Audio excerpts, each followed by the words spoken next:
le cerveau en simple, mais vous comprenez rien. Mais vous êtes juste incapables, mes pauvres amis, mais vous êtes vraiment nuls, c'est pas possible. Vous valez vraiment rien du tout. Mais madame, vous n'avez pas à nous parler comme ça, moi je ne comprends pas. Déjà, on essaye de suivre votre cours, vous expliquez mal, vos schémas ils sont complètement pourris. Vraiment, moi j'en ai marre, vous êtes vraiment une mauvaise prof. Non, mais moi, je peux juste plus l'accepter. C'est inadmissible. C'est de la maltraitance que vous faites. Vous êtes en train de nous juger. C'est absolument dégueulasse. Moi, je me casse. Moi, je suis vraiment nulle. Je suis vraiment nulle, quoi. Je comprends rien. Je suis vraiment nulle. Je comprends rien. J'ai rien fait. Non, mais moi, c'est pas comme ça qu'il faut faire, en fait. Hein. Moi, je vais vous expliquer, hein, si vous voulez. Moi, je viens au tableau et puis moi, j'explique et ils vont comprendre. Ok, je vais réguler. Qu'est-ce que ça fait dans mon corps? J'ai les boyaux qui se tordent.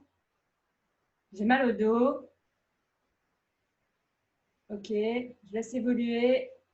Je laisse évoluer. Je laisse évoluer. Ok. Maintenant, qu'est-ce que ça fait dans votre corps? Fermez les yeux. Qu'est-ce que ça fait d'autre dans votre corps? Laissez faire. Laissez faire. Laissez évoluer. Laissez évoluer. Laissez évoluer. Ok. Quand c'est apaisé, ouvrez les yeux. Mais madame, quand même, moi je trouve que là, vous ne nous avez pas expliqué de façon très claire et j'aurais besoin d'une explication plus claire. Est-ce que vous pourriez nous réexpliquer la chose? Oui, bien sûr. D'autres veulent s'exprimer? Ouais, moi, je trouve ça vraiment inacceptable qu'on puisse nous juger comme ça. Je pense que personnellement, je vais prendre le temps d'aller voir les parents d'élèves. Je vais faire le point avec les parents, mais je pense qu'on va prendre rendez-vous parce qu'il faut qu'on en parle. Moi, je peux juste pas accepter ce type de réaction. Ok. D'autres? Ben, j'ai pas complètement compris ce qui était en train de se passer, quoi, parce que je comprenais pas les explications, mais voilà, j'ai pas compris pourquoi ça s'énervait comme ça, mais voilà, je pense que j'aurais besoin d'un peu plus d'explications, en fait, parce que je comprends pas, là. Franchement, il y a un truc, j'ai pas compris où vous vouliez en venir, hein.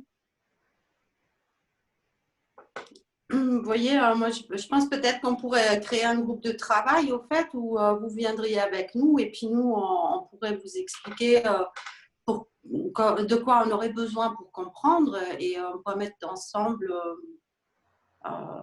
nos avis ensemble pour trouver une solution, quoi.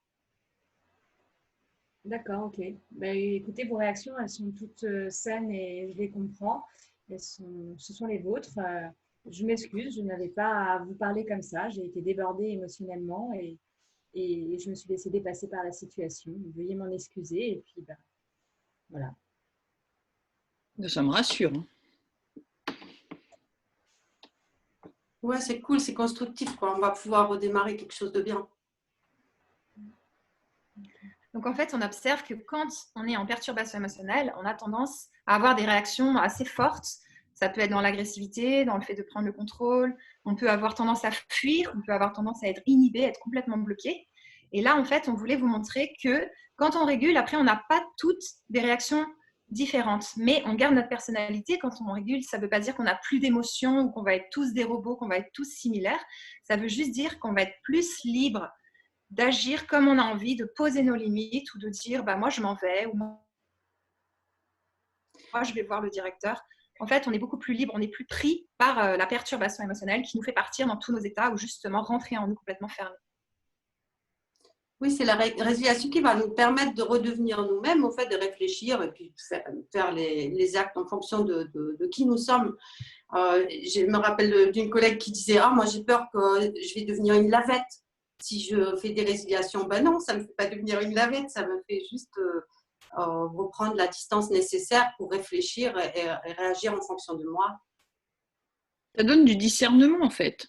On en revient toujours au même, mais quelque part, on reste aligné. Quand on est en perturbation, en fait, l'émotion, elle prend le pouvoir, boum.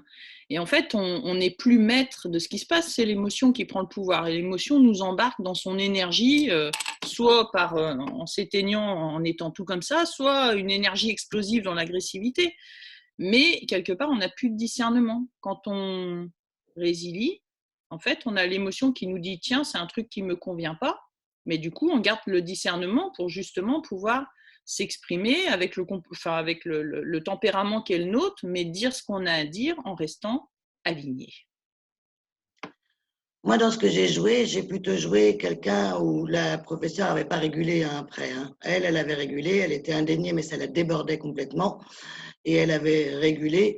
Et du coup, elle continue à rester indignée par un professeur qui, à ce moment-là, c'est un prof, mais qui est jugeant et qui généralise et parce que ça a des conséquences pour moi très importantes sur la confiance en soi, sur notre capacité à croire on peut penser, réfléchir. Et du coup, en ayant régulé, je l'ai gardé, cette capacité d'indignation. Ça ne bougera pas. Par contre, je vais être beaucoup plus efficace. Je ne vais pas me retrouver à être dans une position où finalement, je me mets en faute et du coup, l'autre qui est complètement injuste peut profiter du fait que je me mets en faute pour complètement zapper ce que lui a fait.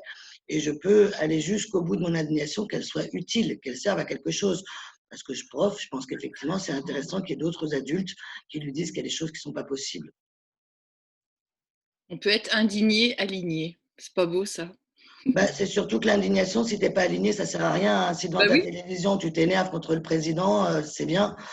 Mais après, peut-être qu'il y a d'autres manières d'exprimer son indignation, d'agir pour qu'on puisse sortir parfois de situations d'injustice. Mais quand on est indigné en blocage émotionnel, ça ne sert strictement à rien. En fait, tu es en train de dire que l'émotion, elle te permet simplement d'être dans l'action positive pour toi. Donc que la perturbation, elle te bloque, elle te fige, elle t'inhibe ou elle te fait fuir ou elle te fait combattre, mais elle ne te met pas positivement en action par rapport à tes valeurs, par rapport à tes besoins, par rapport à tes chevals de bataille à toi. Oui, une résolution, ce n'est pas une machine à gober tout ce qu'on te présente. C'est simplement, je résous pour pouvoir réagir. Mais moi, je dirais que même c'est le contraire. Plus on est en blocage émotionnel, moins on peut penser. Moins on peut penser, plus on peut se laisser embarquer dans des croyances des autres. Plus je résilie, plus je régule, plus je vais pouvoir penser par moi-même. Puisqu'on sait que quand on est en blocage émotionnel, on n'arrive plus à penser. Donc résilier, c'est se redonner le droit de penser par soi-même. Et donc, on est moins manipulable et on retrouve son pouvoir. On arrive beaucoup plus à exprimer ce qu'on pense, qu'on souhaite, à être en cohérence aussi avec les choix qu'on fait parce qu'on est moins en train de réagir à tout bout de champ, à ce qui nous arrive. La personne nous parle mal, on fuit. Cette personne nous dit un truc, on n'arrive pas à réagir. Là, on agresse total et on se fait des problèmes avec les voisins. Donc, ça nous permet vraiment d'être moins dans la réaction qui nous dépasse. Et puis, peut-être qu'il y a des personnes, effectivement, comme Sophie, qui vont face à ce genre de situation, ils s'en tapent. À ce moment-là, ça peut ne pas les toucher parce qu'ils ont d'autres moyens de se sentir valorisés, parce qu'ils ne donnent pas de pouvoir à cette personne-là. Et ça ne veut pas dire qu'elles s'écrasent, qu'elles sont inhibées, que ce n'est pas bien. Ça veut juste dire qu'à ce moment-là, elles ne sont pas touchées. Ça me glisse dessus, en fait. Ça me glisse dessus. Quand je suis en perturbation, ça m'atteint et ça m'efface, en fait. C'est-à-dire que ça me touche et ça vient m'atteindre dans mes valeurs, en train de me dire je suis nulle. Mais en fait, si je suis pas perturbée, si c'est juste une émotion qui me dit ce truc-là, je prends pas, quoi. Ça me glisse dessus. Son agressivité, la personne, elle se la garde et ça me glisse dessus parce que mon tempérament fait que ce truc-là, je le trouve pas important et que voilà. Mais si je suis en perturbation, ça va m'affecter, en fait, en me disant mais quoi? En fait, ça va créer une douleur physique presque, voire une souffrance telle que ça met à mal ton propre bonheur quelque part. Mais alors que moi, quand je vois par exemple que j'ai l'impression que ça joue pas, ça tourne pas rond, je vais avoir tendance, quand je suis perturbée moi-même, à vouloir tout prendre en main pour le faire à la place, pour éviter le problème finalement. Mais voilà, pour dire. Alors qu'une fois résiliée ou résolutée, ou je sais pas comment. Arrête de m'imiter là, c'est moi qui fais ça. Non, mais tout le monde a le droit. Moi aussi, je peux. Donc, une fois qu'on a fait ça, là, moi, j'aurais plus envie de trouver une solution en fait avec les autres, me dire tiens, comment on peut faire pour que la prochaine fois, ça se passe pas comme ça. En fait, ça t'isole quand tu es en perturbation émotionnelle, tu es dans ton monde. Tu es complètement dans ton monde en train de te dire non, mais regarde ce qui m'a fait, blablabla. Alors que quand tu reviens, tu n'es plus en perturbation émotionnelle, et tu arrives mieux à comprendre ce qui se passe, communiquer avec les autres, trouver un terrain d'entente trouver des solutions et pouvoir dire, bah voilà, là, ça ne me va pas, et donc comment on pourrait faire pour que ça se passe mieux. Et donc, comme tu disais, Maëlys, tu es plus convaincante, tu arrives mieux à faire passer ton message, et ça, c'est important aussi. La question que je me pose, c'est combien de résolutions il faut pour pouvoir finalement être aligné avec soi-même complètement. Parce que les premières résolutions, ça aide sur quelques situations, mais quand on a été maltraité par le passé, le fait de pouvoir s'exprimer, est-ce que d'une agressivité, on ne passe pas par une inhibition, qu'on ne passe pas par une forme de fuite, avant d'être vraiment dans la réaction adaptée à soi? Alors, s'il faut répondre à ça, moi, j'aimerais dire que c'est un peu comme avec les vœux. Quand on te dit que tu n'as qu'un vœu, tu fais un vœu pour en avoir plein. Donc, moi, s'il n'y avait qu'une résolution à faire, ce serait celle-là, de résoudre le fait de m'autoriser à résoudre chaque fois que j'en ai besoin. Moi, la sensation que j'ai, c'est qu'à chaque fois que je vais réguler, ça va m'ouvrir des champs de possibles. Et en ouvrant des champs de possibles, ça va me permettre de me confronter à de nouvelles situations, donc à de nouvelles émotions. Et ces nouvelles émotions, elles seront peut-être fluides, mais elles seront peut-être aussi à réguler à nouveau. Donc, je dirais que je ne sais pas comment le dire, mais j'ai pas dans la tête, mon objectif n'est pas un jour j'aurai plus besoin de réguler. Si j'ai besoin de réguler, c'est que je suis en vie, c'est que je suis en train de me confronter à des nouvelles choses, c'est que je sors de ma zone de confort. Et qu'après cette zone de confort, il y aura peut-être un état de panique, ou pas d'ailleurs. Et puis s'il y a cet état de panique, je régulerai, et puis j'ouvrirai encore je découvrirai une autre zone de confort. Et puis ben, moi, comme je suis personnellement, je m'ennuie un peu dans la zone de confort au bout d'un moment, donc je vais aller voir un petit peu plus loin. Peut-être je régulerai, puis peut-être j'irai encore un peu plus loin.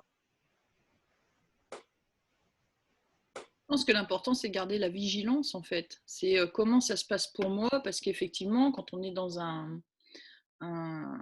terrain de confort, enfin dans son, je ne sais plus comment on appelle ça, là, sa zone de confort, quand on est dans sa zone de confort, quelque part, on peut avoir l'impression d'avoir tout régulé, parce qu'on est tout le temps dans le même périmètre. Mais à partir du moment où on commence à explorer des nouvelles choses, le tout, c'est de garder sa vigilance en disant, est-ce que là, ça me correspond encore? Est-ce que là, je suis encore alignée avec ce que j'ai envie ou pas? Et à ce moment-là, de pouvoir refermer les yeux. Et j'ai envie de dire, ce qui est magique là-dedans, c'est cette découverte-là, c'est de s'autoriser à avancer et au fur et à mesure du chemin, de rester vigilant, d'être sur le chemin et de ne pas partir dans le fossé, quoi. Et c'est simplement ça. Puis après, on s'arrête un peu quand on veut, puis si on est un explorateur, et ben on va réguler toute sa vie, quoi. En fait, on se redécouvre systématiquement. Dès qu'on fait une régulation, on se découvre des comportements différents et des capacités différentes, qui fait que ça nous amène à gravir une montagne un petit peu et de monter un peu plus haut sur une montagne. En fait, finalement. En fonction de chacun. Il y en a, ils aimeront rester là où ils sont, et puis il y en a, ils vont continuer à grimper. Exactement. Et ben voilà.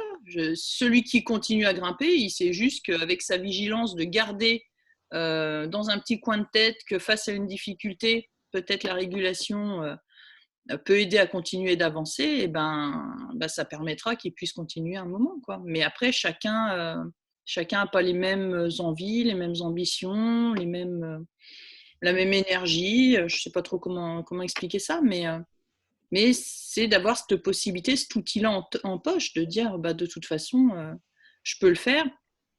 Et après, chacun fait ce qu'il veut avec ça. Je pense que moi, c'est ce que j'aime bien, en tout cas. Est-ce qu'il y a envie de réexpliquer la procédure pour qu'on puisse le faire en toute autonomie autant de fois qu'on le souhaite? Pas moi. Moi, je veux bien. Donc, en gros, quand tu ne te sens pas bien, tu fermes les yeux, tu observes ce qui se passe dans ton corps. Par exemple, là, ça crispe la gorge et je sens que j'ai le ventre aussi qui est un petit peu crispé. Donc, je laisse évoluer mes sensations. Je laisse faire. Donc, je vais voir ce qui se passe dans mes pieds, je vais voir ce qui se passe dans mes bras.